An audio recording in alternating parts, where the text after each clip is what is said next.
السلام علیکم ورحمۃ اللہ وبرکاتہ نحمده ونصلی علی رسولہ الکریم اما بعد فاعوذ باللہ من الشیطان الرجیم بسم اللہ الرحمن الرحیم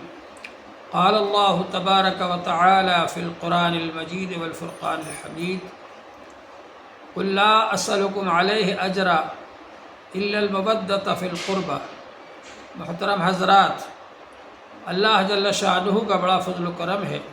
اور اس کا انعام و احسان ہے کہ اس نے ہم کو یہ بہترین دین عطا فرمایا جو آسان ہے، کامل مکمل ہے، جامع ہے، اور اس میں انسان کے لیے وہ احکام دیے گئے ہیں، وہ حکم دیے گئے ہیں جو کہ انسان کو فائدہ پہنچانے والے ہیں، اس کی زندگی میں، اس کی صحت میں اور اس کے سماج کے لیے مفید ہیں، اور ان کاموں سے منع کیا گیا ہے جو انسان کے لیے نقصان دینے والے ہیں، اس کی زندگی میں، اس کی صحت میں اور اس کے سماج کے لیے نقصان دہ ہیں۔ ان کاموں سے بچنے کا حکم دیا گیا ہے، ان کو منع کر دیا گیا ہے کہ یہ کام نہ کریں۔ یہ اتنا بہترین دین حضور پاک صلی اللہ علیہ وآلہ وسلم لے کر آئے، اور اس دین کو ہم تک پہنچانے میں حضور پاک صلی اللہ علیہ وآلہ وسلم کو بہت زیادہ تکلیفیں برداشت کرنا پڑی، بہت زیادہ آپ کو ستایا گیا، اور بہت زیادہ حضور پاک صلی اللہ علیہ وآلہ وسلم نے مصیبتیں برداشت کی، لیکن بہرحال آپ نے تعلیم اور تبلیغ کے کام کو جاری رکھا، اور صحابہ اکرام کو آپ دعوت دیتے رہے اور دین کی طرف بلاتے رہے، اور جو صحابہ اکرام آپ کے پاس آ گئے انہوں نے ایمان قبول کر لیا، ان کو آپ تعلیم دیتے رہے۔ اس طرح سے یہ دین ہم تک پہنچا۔ ہم حضور پاک صلی اللہ علیہ وآلہ وسلم کو اس دین کے بدلے میں کوئی اجر نہیں دے سکتے، کوئی اجرت نہیں دے سکتے۔ اللہ جل شانہ نے فرمایا، اے نبی صلی اللہ علیہ وآلہ وسلم، آپ تو یہ فرما دیجئے، قل لا اسألکم علیہ اجرا الا المودۃ فی القربہ، آپ کہہ دیجئے کہ میں تم سے اس کے بدلے میں کوئی اجر نہیں مانگتا، کوئی اجرت نہیں مانگتا، بس یہ ہے کہ میرے رشتہ داروں کا تم خیال رکھنا، میرے رشتہ داروں کے ساتھ اچھا برتاؤ کرنا۔ حضور پاک صلی اللہ علیہ وآلہ وسلم نے غدیر خم ایک جگہ ہے جہاں پر کہ تالاب ہے بہت بڑا، مکہ شریف اور مدینہ شریف کے درمیان میں، حجۃ الوداع سے واپس ہوتے وقت جب وہاں پر پہنچے، بہت سے صحابہ کرام اس وقت حاضر تھے، ان سب کے سامنے آپ نے وہاں پر خطبہ دیا، اور آپ نے فرمایا، ترکت فیکم ثقلین، میں نے تمہارے اندر دو چیزیں چھوڑی ہیں، ایک تو ہے کتاب اللہ، اور ایک ہے میرے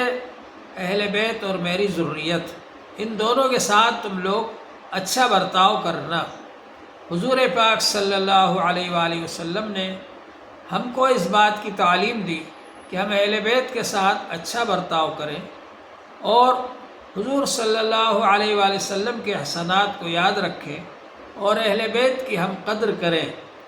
اس موقع پر حضور پاک صلی اللہ علیہ وآلہ وسلم نے یہ بھی ارشاد فرمایا حضرت علی رضی اللہ تعالی عنہ کے بارے میں کہ من کنت مولاہ فعلی مولاہ، جس کا میں دوست ہوں علی اس کے دوست ہیں، اور فرمایا آپ نے، اللہم والی من والاہ وعادی من عاداہ، اے اللہ جو ان سے دوستی رکھے ان سے تو بھی دوستی رکھ، تو بھی اس کو دوست بنا لے، اور جو ان سے دشمنی رکھے تو بھی اس سے دشمنی رکھ۔ تو حضرت علی رضی اللہ تعالیٰ عنہ ہیں، اللہ تعالیٰ نے ان کو بہت اونچا مقام عطا فرمایا، حضور پاک صلی اللہ علیہ وآلہ وسلم کے گھر میں رہے، اور بچپن میں ہی انہوں نے ایمان قبول کر لیا، کبھی انہوں نے کفر و شرک نہیں کیا، اللہ تبارک و تعالیٰ کی عبادت اور اللہ تعالیٰ کی فرم برداری میں ہی بچپن سے لگے رہے، اور حضور پاک صلی اللہ علیہ وآلہ وسلم سے علم حاصل کیا، حتیٰ کہ حضور پاک صلی اللہ علیہ وآلہ وسلم نے ارشاد فرمایا، انا مدینۃ العلم وعلی بابھا، میں علم کا شہر ہوں اور علی اس کا دروازہ ہے۔ مطلب یہ ہے کہ اگر تم کو میرے پاس کا علم حاصل کرنا ہے تو وہ علی رضی اللہ تعالیٰ عنہ کے ذریعے سے حاصل ہوگا۔ اور حضور پاک صلی اللہ علیہ وآلہ وسلم نے حضرت علی رضی اللہ تعالیٰ عنہ سے یہ عہد لیا کہ لا يحبک الا مؤمن ولا یبغضک الا منافق، کہ تم سے محبت کرنے والا ایمان والا ہوگا اور تم سے دشمنی رکھنے والا منافق ہوگا۔ یہ حدیث مسلم شریف میں موجود ہے۔ تو حضور پاک صلی اللہ علیہ وآلہ وسلم نے حضرت علی رضی اللہ تعالیٰ عنہ کا معیار بتایا کہ وہ کتنے اونچے معیار کے آدمی ہیں، کہ ان سے محبت جو ہے وہ ایمان کا معیار ہے، اور ان سے بغض جو ہے وہ نفاق کی علامت ہے۔ حضور پاک صلی اللہ علیہ وآلہ وسلم نے حضرت علی رضی اللہ تعالیٰ عنہ کے بارے میں فرمایا، من سب علی فقد سبنی، جس نے علی کو گالی دی اس نے مجھے گالی دی، جس نے علی کو برا کہا اس نے مجھے برا کہا۔ حضور پاک صلی اللہ علیہ وآلہ وسلم نے حضرت علی رضی اللہ تعالیٰ عنہ کا بہت اونچا مقام بیان فرمایا۔ اس لیے حضرت علی رضی اللہ تعالیٰ عنہ حضور پاک صلی اللہ علیہ وآلہ وسلم کے نہ صرف یہ کہ داماد ہیں، بلکہ آپ نے ان سے علم بھی بہت حاصل کیا ہے۔ حضور پاک صلی اللہ علیہ وسلم کا علم بھی آپ کے پاس سے ملے گا، اور روحانی تعلیم اور تربیت حاصل کی حضور پاک صلی اللہ علیہ وآلہ وسلم سے، اور اسی کا یہ نتیجہ ہے کہ آخر میں جب آپ امیر المومنین بنے اور لوگوں نے آپ کو منتخب کیا، بڑے بڑے صحابہ کرام نے منتخب کیا، حتیٰ کہ حضرت عثمان رضی اللہ تعالیٰ عنہ کو جو لوگ شہید کرنے آئے تھے، جن لوگوں نے بغاوت کی تھی، جو چاروں طرف سے باغی آئے ہوئے تھے، ان لوگوں نے بھی حضرت علی رضی اللہ تعالیٰ عنہ کے نام پر اتفاق کیا اور آپ سے بیعت کی۔ اس طرح سے آپ متفقہ طور پر امیر المومنین بنے اور سب نے آپ کے ہاتھ پر بیعت کی۔ حضرت طلحہ رضی اللہ عنہ، حضرت زبیر رضی اللہ عنہ نے آپ سے اصرار کیا کہ آپ امیر بن جائیں، اس لیے کہ حالات بہت خراب تھے اور بہت زیادہ وہاں پر بغاوت پھیلی ہوئی تھی۔ ایسے حالات کے اندر حضرت علی رضی اللہ عنہ خود نہیں چاہتے تھے کہ وہ امیر بنے، اور وہ ایک باغ میں چلے گئے تھے، لیکن ان حضرات نے حضرت علی رضی اللہ عنہ کو بلایا اور لے کر کے آئے وہاں سے باغ سے، اور پھر ان کو امیر بنایا، اور پھر سب لوگوں نے ان کے ہاتھ پر بیعت کی۔ تو آپ متفقہ طور پر امیر تھے، اور تمام اہل سنت والجماعت کی کتابیں اس بات پر متفق ہیں کہ حضرت علی رضی اللہ تعالیٰ عنہ اہل بیت میں سے بھی ہیں، حضرت علی رضی اللہ تعالیٰ عنہ خلیفہ راشد بھی ہیں، حضرت علی رضی اللہ تعالیٰ عنہ حضور پاک صلی اللہ علیہ وسلم کے چہیتے اور لاڑلے بھی ہیں، اور ایسے ایسے موقعوں پر حضور پاک صلی اللہ علیہ وآلہ وسلم نے آپ کو آگے بڑھایا، جہاں کہ اور لوگ آگے نہیں بڑھ سکتے تھے، آپ کو آگے بڑھایا۔ جنگ بدر میں بھی آپ حضور صلی اللہ علیہ وآلہ وسلم کے ساتھ رہے، جنگ احد میں بھی آپ حضور صلی اللہ علیہ وآلہ وسلم کے ساتھ رہے، جنگ خندق میں بھی آپ حضور صلی اللہ علیہ وآلہ وسلم کے ساتھ رہے، اور جنگ حنین میں بھی آپ حضور صلی اللہ علیہ وآلہ وسلم کے ساتھ رہے، فتح مکہ میں بھی آپ حضور صلی اللہ علیہ وآلہ وسلم کے ساتھ رہے۔ جتنی بھی جنگیں ہوئی ان سب میں آگے بڑھ کر آپ نے مقابلہ کیا، اور حضور صلی اللہ علیہ وسلم کا دایاں ہاتھ بن کر کے آپ رہے۔ حضرت علی رضی اللہ تعالیٰ عنہ، اور حضرت علی رضی اللہ تعالیٰ عنہ کے بارے میں حضور پاک صلی اللہ علیہ وآلہ وسلم نے بتلا دیا تھا کہ اللہ تبارک و تعالیٰ ان کے ذریعے سے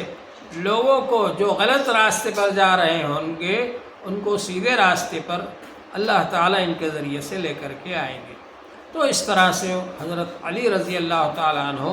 جب امیر بنے تو ان کے زمانے میں بہت فتنے پیدا ہوئے، اور ان فتنوں میں سے ایک فتنہ یہ تھا، کچھ لوگوں نے یہ کہا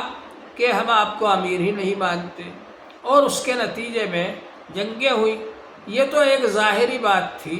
کہ انہوں نے کہا کہ ہم حضرت عثمان رضی اللہ عنہ کا قصاص لینا چاہتے ہیں۔ ظاہر ہے حضرت عثمان رضی اللہ عنہ کا قصاص اگر لینا چاہتے تھے تو ان کو عدالت میں جانا چاہیے تھا اور عدالت میں جا کر کے مقدمہ ثابت کرنا چاہیے تھا، اور اس کے بعد میں پھر وہاں سے جو فیصلہ ہوتا قصاص کا اس کو منظور کرنا چاہیے تھا۔ اس کے بجائے امیر المومنین کے خلاف بغاوت کرنا اور یہ کہنا کہ ہم حضرت عثمان رضی اللہ عنہ کا قصاص لینا چاہتے ہیں، یہ کسی بھی طرح سے صحیح نہیں تھا۔ پہلے تو مروان بھڑکا کر لایا حضرت عائشہ رضی اللہ عنہ کو، حضرت طلحہ رضی اللہ عنہ کو، حضرت زبیر رضی اللہ عنہ کو، اور جنگ جمل ہوئی، لیکن حضور پاک صلی اللہ علیہ وآلہ وسلم نے جب ان حضرات کو بتلایا کہ میں بھی چاہتا ہوں حضرت عثمان رضی اللہ عنہ کا قصاص لینا، لیکن ابھی کیونکہ باقی لوگ زیادہ طاقتور ہیں، زیادہ تعداد میں ہیں، اور ہماری حکومت ابھی کمزور ہے اور مستحکم نہیں ہوئی ہے، مضبوط نہیں ہوئی ہے، اس لیے ابھی مناسب نہیں ہے، اس لیے ہم فی الحال قصاص نہیں لے رہے، لیکن بعد میں لیں گے۔ یہ بات سب کی سمجھ میں آ گئی، حضرت عائشہ رضی اللہ عنہ کی بھی سمجھ میں آ گئی، حضرت طلحہ رضی اللہ عنہ کی بھی سمجھ میں آ گئی، حضرت زبیر رضی اللہ عنہ کی بھی سمجھ میں آ گئی، اور حضرت زبیر رضی اللہ تعالیٰ عنہ کو بتایا حضرت علی رضی اللہ عنہ نے۔ ایک بار جب کہ ہماری آپ کی بڑی دوستی تھی، حضور صلی اللہ علیہ وآلہ وسلم نے فرمایا تھا کہ زبیر آج تو تم بڑی محبت رکھتے ہو علی رضی اللہ عنہ سے، بہت دوستی ہے، ایک وقت آئے گا کہ تم ان کے خلاف جنگ کرو گے، مگر اس جنگ میں یہ حق پر ہوں گے۔ جب وہ حدیث حضرت زبیر رضی اللہ عنہ کو بتائی تو انہوں نے کہا مجھے یاد آ گیا، اور پھر وہ جنگ چھوڑ کر کے چلے گئے، لیکن جب وہ لشکر سے علیحدہ ہوئے تو ایک شخص نے ان کو شہید کر دیا۔ جب وہ شخص آیا حضرت علی رضی اللہ عنہ کے پاس یہ سوچ کر کہ اب مجھے انعام ملے گا، حضرت علی رضی اللہ عنہ نے فرمایا کہ حضور پاک صلی اللہ علیہ وآلہ وسلم نے فرمایا تھا کہ زبیر کا قاتل تمہارے پاس آئے تو اس کو جہنم کی بشارت دینا، تو میں تجھے جہنم کی بشارت دیتا ہوں کہ تو جہنم میں جائے گا۔ حضرت طلحہ رضی اللہ تعالیٰ عنہ نے جب یہ دیکھا کہ حق حضرت علی رضی اللہ عنہ کے ساتھ ہے، وہ بھی میدان چھوڑ کر کے جا رہے تھے، تو مروان نے دیکھا ارے جن لوگوں کو ہم لے کر آئے تھے بھڑکا کر جنگ کرنے کے لیے وہ تو جا رہے ہیں میدان چھوڑ کر۔ تو جب اس نے دیکھا کہ طلحہ رضی اللہ عنہ جا رہے ہیں واپس، تو اس نے حضرت طلحہ رضی اللہ تعالیٰ عنہ کو تیر مارا، جس کی وجہ سے وہ شہید ہو گئے۔ اور حضرت عائشہ رضی اللہ عنہ بھی زندگی بھر اس بات پر رویا کرتی تھیں، افسوس کیا کرتی تھیں کہ میں کیوں ان کے ساتھ گئی۔ بہرحال یہ مروان لے کر کے آیا تھا بھڑکا کر کے، اور اس نے جنگ جمل کرائی، جس میں 5000 افراد ادھر کے اور 5000 افراد ادھر کے، دونوں طرف کے ملا کر کے 10,000 مسلمان شہید ہو گئے۔ اسی طرح سے معاویہ رضی اللہ تعالیٰ عنہ نے جنگ صفین کی، اور اس میں بھی مروان کا بڑا رول رہا اور بنی امیہ کا بڑا رول رہا۔ بنو امیہ میں سے ہی تھے معاویہ رضی اللہ عنہ، اور بنی امیہ میں سے ہی تھا مروان، اور یہ حضرات جو تھے ان سب سے جڑ گئے وہ لوگ جو کہ حضور صلی اللہ علیہ وسلم کے دشمن تھے، اور جن کے دلوں میں بغض چھپا ہوا تھا، اور ظاہری طور پر وہ لوگ مسلمان ہو گئے تھے، وہ ان حضرات سے جڑ گئے، اور وہ یہ چاہتے تھے کہ کسی بھی طرح سے خلافت حضرت عثمان رضی اللہ عنہ کے بعد بھی صرف بنو امیہ میں خلافت رہے، بنو امیہ کی حکومت رہے۔ حضرت عثمان رضی اللہ عنہ بنو امیہ میں سے تھے، لیکن ان کی قربانیاں تھیں، اور شروع میں مسلمان ہو گئے تھے۔ جب وہ مسلمان ہوئے تھے تو بنو امیہ خود ان کو مارتے تھے۔ اس سب کے باوجود بہرحال وہ اسلام پر قائم رہے، حضور پاک صلی اللہ علیہ وسلم کا ساتھ دیا انہوں نے، اور اللہ تبارک و تعالیٰ نے ان کو بڑا مقام عطا فرمایا، اور ان کا حق تھا، لہٰذا ان کو خلیفہ راشد بنایا گیا، تیسرا خلیفہ بنایا گیا۔ لیکن حضرت عثمان رضی اللہ عنہ کے خلیفہ بننے کے بعد بنو امیہ یہ سوچنے لگے کہ اب اپنے خاندان میں حکومت آ چکی ہے، اب یہ اپنے خاندان میں سے جانا نہیں چاہیے۔ اس لیے جب حضرت علی رضی اللہ عنہ کو خلیفہ بنایا گیا تو بنو امیہ کے لوگوں نے جنگیں کی، ایک جنگ جمل کروائی مروان نے، پھر جنگ صفین کروائی۔ حضرت معاویہ رضی اللہ تعالیٰ عنہ نے قصاص کا مطالبہ کیا، جبکہ حضرت علی رضی اللہ عنہ سے قصاص کا مطالبہ کرنے کے بجائے ان کو عدالت میں جانا چاہیے تھا، اور عدالت سے انصاف کا تقاضا کرنا چاہیے تھا کہ وہ آپ یہ کہتے کہ جن لوگوں نے بھی شہید کیا ہے ان کو پکڑا جائے، اور ان کو پکڑ کر کے عدالت ہمارے لیے فیصلہ کرے قصاص کا۔ بہرحال یہ سب ہوا،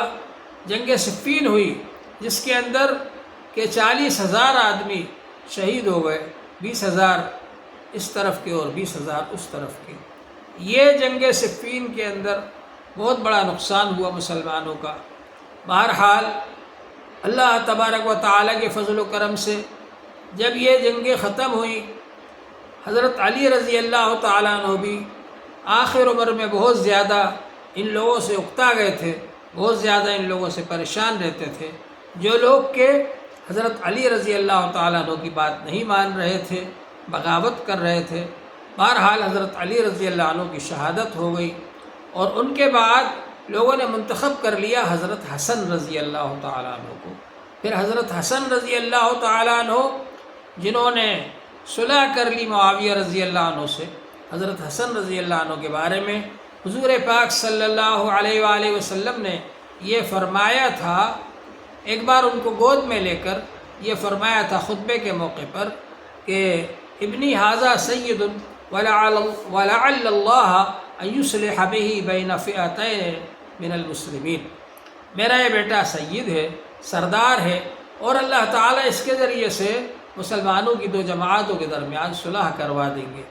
تو اللہ تبارک و تعالیٰ نے یہ بات ان کے دل میں ڈالی، اور انہوں نے معاویہ رضی اللہ عنہ سے صلح کر لی تاکہ جنگ نہ ہو، جنگ ختم ہو جائے، مسلمانوں کا خون خرابہ نہ ہو، خون ریزی نہ ہو۔ چنانچہ حضرت حسن رضی اللہ تعالیٰ عنہ نے صلح کر لی، اور اس کے بعد پھر انشاءاللہ بعد میں بتایا جائے گا۔ اللہ جل شانہ ہم سب کو